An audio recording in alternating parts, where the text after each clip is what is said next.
өнөөдөр бас энэ астрономиас мэдээлэл ихтэй холбоотой үргэлжлүүлсэн та бүхэнд өнөөдрийн мэндийг хүргье. За ингээд та бүхэн бол одоо нөхцөлтэй бүгд мэдж байгаа. Тэгээд энэ одоо нөхцөлтэй холбоотой астрономийн зүйлс мэдээлэл өгч үндэслэгчдийн асуултанд хариулт зорилготой та бүхнийг өнөөдөр өрсөн байгаа. За улсын хурлын гишүүн, улсын хурлын дэд дарга, засгийн газрын гишүүнээр ажиллаж байсан мөн астрономийн дэд дарга Авагийн Батхүү 2019 оны 5 дугаар сарын 17 оны өдрийн 19 цагт төрийн ордонд учир хөдөлгөөр амнаас алдсан ийм одоо сэтгэл сэтгэлгэм цочирдон ийм үйл явдал болсон. За тухайн өдөр цалигаач төрийн ордонд тархны зам олон улсын авторыг зохион байгуулах ийм одоо ажлын хэсгийн хуралд оролцоод 15-аас 18 цагийн үед бол төрийн ордонд ажиллаж байсан. За төрийн одоо ордон бол төрийн одоо тусгай хамгаалалттай онцгой объект байдаг. Тэгээд энэ онцгой объектын одоо баруун жигүүрт засгийн газрын хуралдаан болдог байсан одоо танхимын одоо ойролцоо тийм одоо хоёр давхрын гонхноос цалигаач өндөрөөс унсан байдалтай мөн одоо гадны нөлөөтэй байж болцсохгүй байдлаар амнасаа алдсан одоо ийм харамсалтай үйл явдал болсон. За талигчийн хувьд бол биеийн хувьд бол эрүүл. За мөн өнгөрсөн одоо аргирийнхны мэдээлэлээр өнгөрсөн 4-р сард гадаад улсад бие зүрийн шинжилгээ хийлгээд биеийн эрүүл мэнд бол эрүүл гэсэн ийм одоо байдалтай шинжилгээний хариу гарсан байдаг.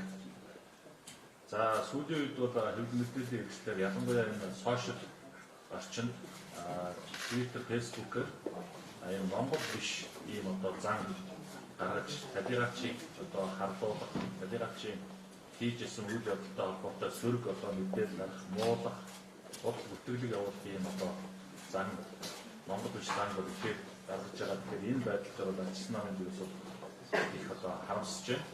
За мөн одоо энэ астрономийн дэд дарга хүн одоо өөрийнхөө үйл ажиллагаа хийж явж байх үедээ учир хөдөлгөөр асуулсан энэ асуудал дээр бол астрном ямар нэгэн байдлаар улс төржиж, улс төрийн одоо ашиг ханжаа хайсан мэтээр одоо хүмүүсийн яриад байгаа шиг ийм байдлыг бол гаргахгүй энэ одоо ард түмнийхээ нэгэн энэ үйл явдлын жинхэнэ одоо хүн чанарыг олохын төлөө бас одоо хүлээлтийн байдалтай ингэж ажиллаж байгаа.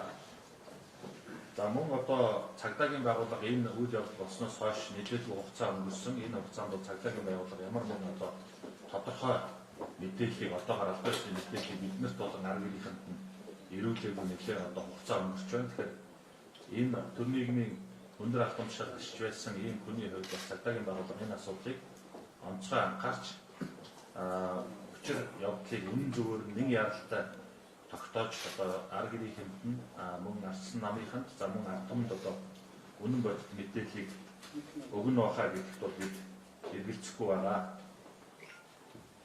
За ингээд та бүхэнд бас тодорхой хэрэг явдлын одоо явдалтай холбоотой за үс нөхцөл байдалтай холбоотой асуудлууд байвал за мөн одоо хууль зүйн талаас тодорхой асуудлууд байвал бид нар асуултанд хариулах гэсэн байна.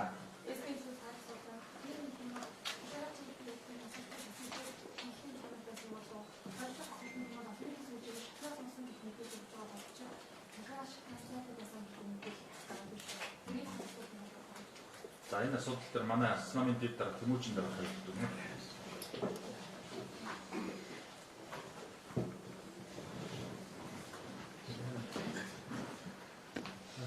Таахан бас бүгдээр төрийн ордонд сэтгэлж байгаа үчигүүгээр ажилладаг ба. Төрийн ордонд бол үндсэндээ 2-3 камерт авахсаж бусад газар камеранд авдаг. Чуулганы үүдэнд болон гаднаас орж иж байгаа иргэдийг олон нийтийн хэмжээлтэй гадна талтай камертай, чуулганы үүдэнд камертай, бусад газар камер авахгүй. Үйл явдал болсон газар бол ямар нэгэн бичлэг болон камер энэ хяналтын төхөөрөмж алга байна. Астрономийн зүгээс болон хуулийн байгууллагын зүгээс бас нэг эргэлзээтэй зүйл үүсэж байгаа нь юу гэхээр цагдаагийн байгууллага албан ёсны ямар нэгэн мэдээлэл хийгээгүй байхад хэл мэдээллийн хэрэгслээр зүрхэн хаагдсан байна, шатнаас унсан байна гэх мэтлэн үйл явдалд огт хамааралгүй бодит байдалд үйл нийцэхтийн мэдээлэл маш боцтойгоор тархсан. Энэ тархсан байдал нь яагаад учир хөдөлгөөний үйл явдлыг өөр зүйл рүү хөтлөх хүрвэ гэдэг байдлаар бол бас эргэлзэж харахад болж байгаа. одоо бол цалин байгууллага албан ёсны үзлэг мэдээлэл тоолбоотойгоор ямар нэгэн баримт мэдээллийг дэгээгүй байна. Үйл явдал ямар нэгэн байдлаар шатны ойр орчинд болсонгүй. Та бүхний мэддгээр засгийн газрын хуралдааны танхимын хажууд очих гонх гэж хэлдэг. 1-2 давхрын хоосоо орон зайд өндөрөөс унсан байдалтайгаар бол үйл явдал болсон байна. Унсан шалтгаан юу байгаа гэдэг бол одоогоор хийж мэдэхгүй байна. Ямар ч байсан өндөрөөс унсан маш их хэмжээний гэмтэлтэй гэмтлийн улмаас насарсан байна гэдэг тийм дүгнэлтүүд олчих шиг байна. Хэвлэл мэдээлэл хэрэгсээр гарсан шиг ямар нэгэн зүрх хаагдсан эсвэл өөр өвчтэй байсан, эмчлүүлж явсан, биеийн муутсан гэдэг тийм учир шалтгаан бол одоогоор тогтоодог байна.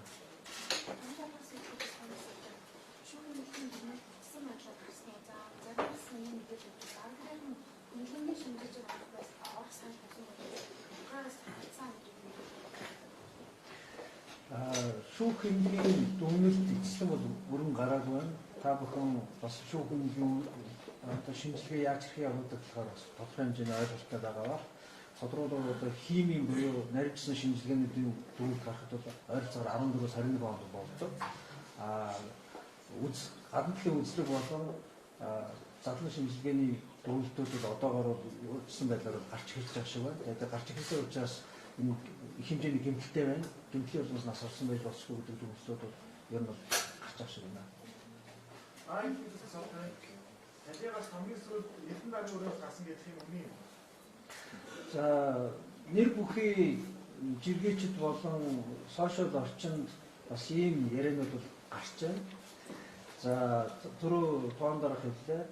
15-аас 18-20 орчим цагийн хооронд бол австралитай холбоотой Орос, Монгол хэлээр дамжин өнгөрөх авто уралдаантай холбоотой ажлын хэсгийн хуралдаан бол ордон болсон байна.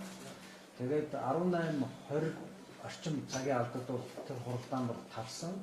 Тэгээд хуралдаанаас тарах үйл явцад хамгийн сүүлд одоо тэр хуралдааны танхимаас гарсан хүмүүс бол 18:30 гэхэд бол гарсан гэдэг тийм яриа байна. Дээр нь 18 цаг 33 минутаас 36 минутын хугацаанд бол Арсланын дэд дарга Дилма гаргахтаа бол уцаар ярьсан байна. Энэ хуралдаанд оролцсон Оросын талын төлөөлөгчдтэй одоо оройн хоол ихэн та элчин байсан хүн танай хуучин одоо найз төмшүүд ирсэн учраас та энэ оройн хоолнд цуг орох байдлаар бол ярилцаад цаг болцоод уцаар бол ярьсан байгаа. Тэгээд та бүгдийн одоо сонсогчдын улсын хурлын чуулганы уртлын хяналтын камерт 18:35 минутын орчимд 3 давхраар бол баруун тийшээ бол алтаж явсан зүрх хүчлэг бичигдсэн байна. Тэгээд 17 цаг 9 минутын алдад бол нэг давхарт унсан байдалтайгаар бол олдсон.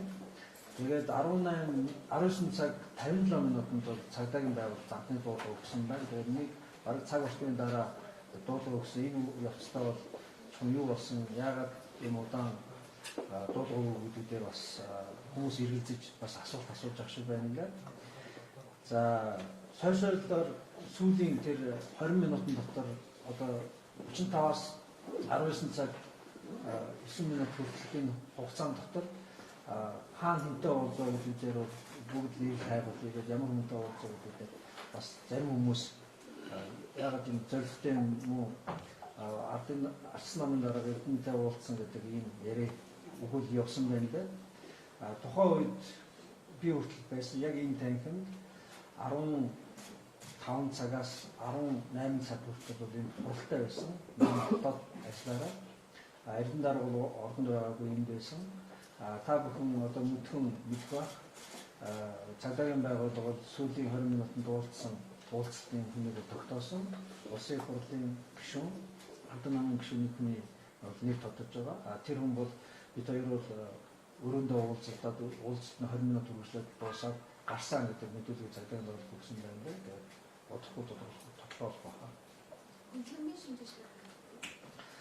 Гэр бүлийн хүмүүс бол мэдээж хэрэг шүүхийн шинжилгээтэй холбоотойгоор маш их маргаан дагуулдаг учраас олон нийт болон хүмүүс бол шүүхийн шинжилгээний байгууллага шууд итгэхэд бол хомс болсон гэдэг та бүхэн маш олон үйл явдлаас харсан баг.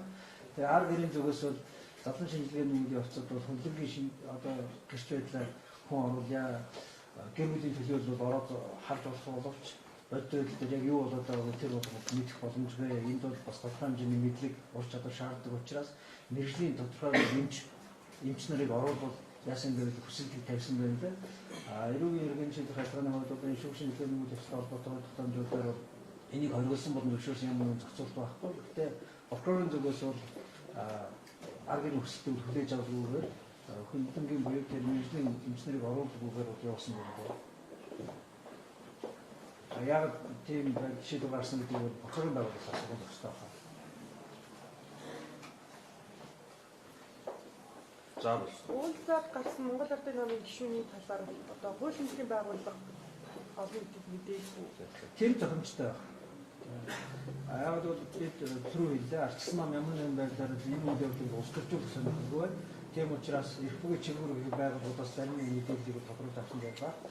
Олон нийтийн дунд хардлагатай эсвэл зохион байгуулалтаар тарааж байгаа мэдээллийг одоо дасан зогсоохон зорилгоор одоо ардчсан нам энэ удаагийн мэдээлэл хийж байна. Тухайлбал одоо хэвлэл мэдээллийн хэрэгслээр сүүлийн уулзсан хүн одоо ардчсан намын дарга эрдэнэ хэмжлэн энэ өгүүлэлтийг зохион байгуулалтаар тарааж байгаа учраас ийм үйл явдал байхгүй. Энэ үйл явдлыг одоо хитэ болсон байдаг гэж тогтоогдсон. Энэ тухайн асуудлыг зөвхөн хуулийн хэлтийн байгууллага өөрсдөө намаас сонсон илүү бодиттой эдгээр хүмүүсээс сонсох байна. Энэ хүний сүүлийн үед ажиллаж байсан үндэсний ямар нэгэн байсан уу? Ер нь бол ардчсан нам зөвхөн ганцхан бид аргахгүйгээр ардчсан намын бүхэл бүрэлдэхүүнийхээ хувьд бол бид бол өнөөдрийн сүүлийн үед үйл явцад өрнөд байгаа энэ авилга албан тушаалын хэрэгтэй ер нь бол засгийн газрын дээрээс явж байгаа хувь бас олон үйл ажиллагаа шүүмжлэлтэй хандж байгаа. Гэхдээ энэ шүүмжлэлтэй хандж байгаа үйл явцад ийм хэмжээний одоо улс төрийн зөрчилдөөнд оруулах арайхан болоогүй л үү гэж бид мэдэж байна. Урьдчилсан байдлаар бол ийм тийм болоо гэж бид ямар нэгэн улс төрийн дүгнэлт хийх боломжгүй байна. Зөвхөн учир бүтээлэг үйл явдал болсон гэдэгтэй бол бид хатуу итгэл үнэмшилтэй байна. Ямар нэгэн байдлаар өвчний бие эсвэл одоо тохиолдлын гэхээс илүүтэйгээр гадна нөлөөтэй байж болцсохгүй байна гэдгийг харж байна. Та бүхэн анзаарч байгаа бол хэвийн хүн гонхноос өөр өсөөр унчих боломж байхгүй. Шат болон гонхны хооронд нэлээд их зайтай. Та бүхэн газар дээр нь очиод бас ингээд хэмжилт хийгээд үйл явдлыг анзаарах юм бол энэ учир шалтгаан эргэлзээтэй байна гэдэг зүйлийг та бүхэн өөрсдөө дүгнэх боломжтой байна. За.